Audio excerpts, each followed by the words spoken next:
all scared. The person you're looking towards as your mentor, they are scared. Your lecturer in school is actually scared. The president of your country is scared. Everyone is scared. The CEO trying to give the keynote speech. Everyone is scared. We are all scared. Essentially, a human cannot function without fear. The difference between the life you currently have and the life you want to have is not just only courage, but it's actually the relationship you have with fear. Fear doesn't go, it changes with time. But you know what I've actually learned? For the fact that there is an element of fear means that you care. Have you thought about that? If you don't care about it, you're not even going to fear it. We only see the externals. We don't see people's internals, right? And that's why you don't know that the people who you often respect, they're actually living in fear, or at least there is an element of fear that is attached to their life. Today, we'll actually be confronting 3 hard truths that has to do with fear and how to use it instead of letting it use us.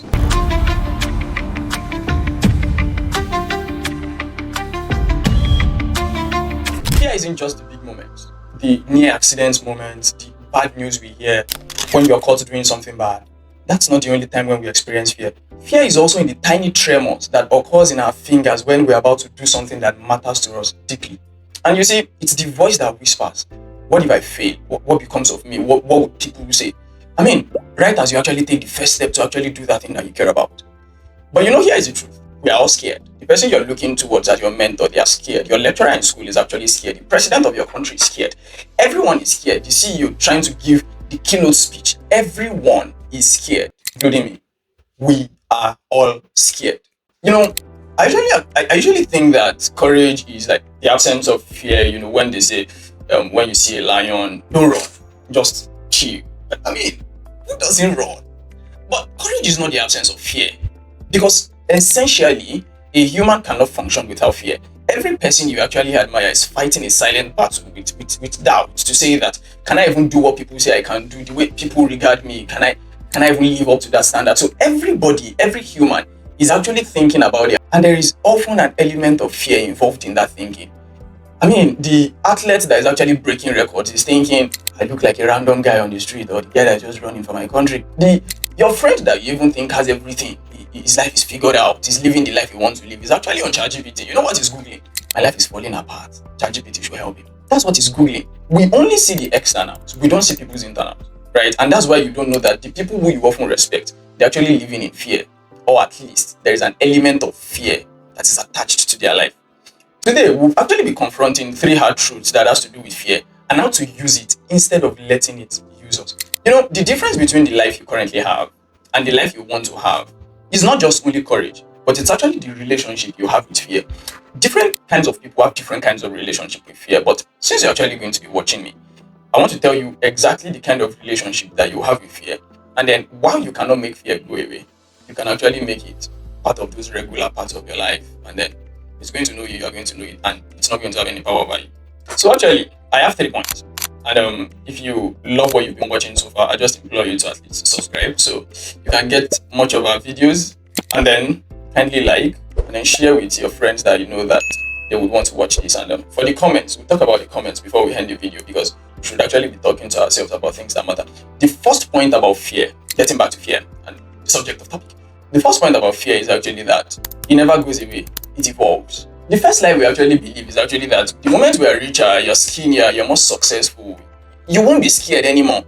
People just say have money and then everything works and all of that. But fear doesn't change. It doesn't go. It changes with time, right? So you remember when you were in kindergarten, the fear you had then was the monster under the bed. I mean, if you're a Nigerian or an African, you remember the legendary Ojuju, and then you start crying when you hear that. The moment you get to high school, the fear was that, hope I'm going to be liked. You want to be accepted by your community of friends. When you get to your 20s, you start asking yourself some very good questions about life. And it's that, what if I'm wasting my life? People are living this, I'm here. And then in your 30s, you're asking, what did I do in my 20s? And what if I'm getting behind everybody? In your 40s, it's, I hope I'm not too late. In your 50s, your 60s, your 70s, your 80s, your 90s, till you leave the world, there is always a fear that comes with specific timelines of your existence. But the point is, the fear never stops. It just gets more sophisticated with time. It traces the monster under your bed when you're in kindergarten, and then it traces for the monster in your head when you became 20 years old or 25 years old. And so the fear now is no more the monster under the bed. The fear is the monster in your brain that says that you're behind everybody else. The one that actually says that you're not qualified, you're not ready, and you're not enough. But you know what I've actually learned? For the fact that there is an element of fear means that you care. Have you thought about that? If you don't care about it, you're not even going to fear it. If you don't care about doing something, when you want to do it, you do not fear it. It's actually your internal alarm system saying that this matters to you. This matters to me. The goal is not to kill it, because that's absolutely impossible. It's part of how humans function, how I function, how you function. You know the goal? The goal is to improve the relationship and to outgrow it, right? The tragedy is not actually feeling fear, because you would always feel fear. The tragedy is in letting fear decide your life story while you actually sit around watching other people live their life. The problem is in handing over the existence of your life, the things you do, the things you say. You hand it over to fear, and then you allow fear to determine who you are, what you want to do, and what you can be. Let's go to journal. So I want you to pick up your journal, and I want you to write this. What fear from my past feels very silly now? I want you to write it. What fear from my past feels very silly now? What does that teach me about my fears today?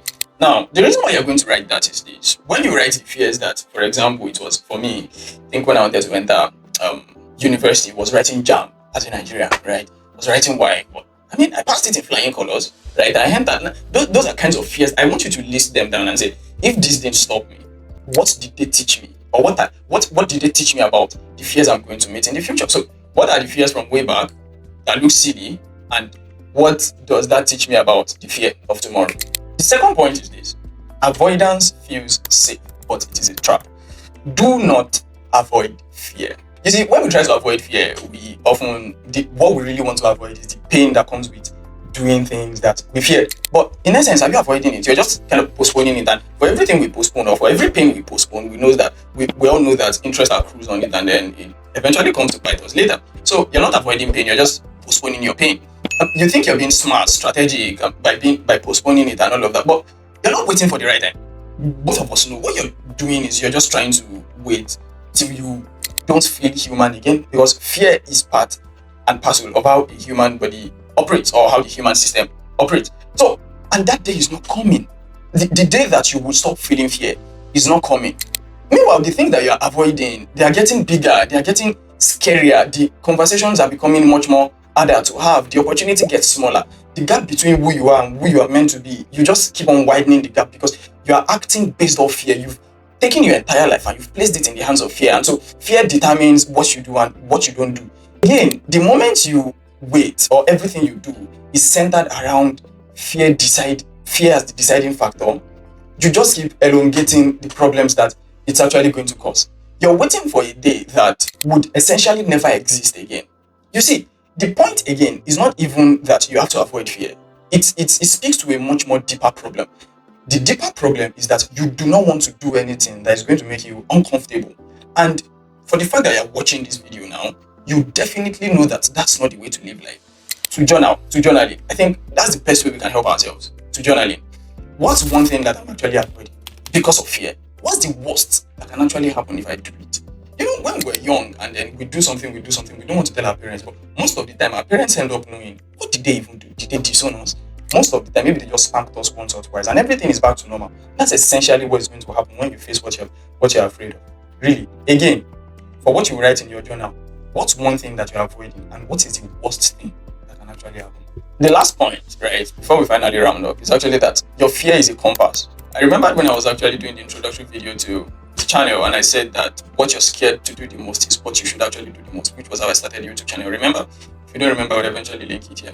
What you're afraid of losing the most is what you actually value the most, right? The thing that scares you the most are directions to where you actually need to go.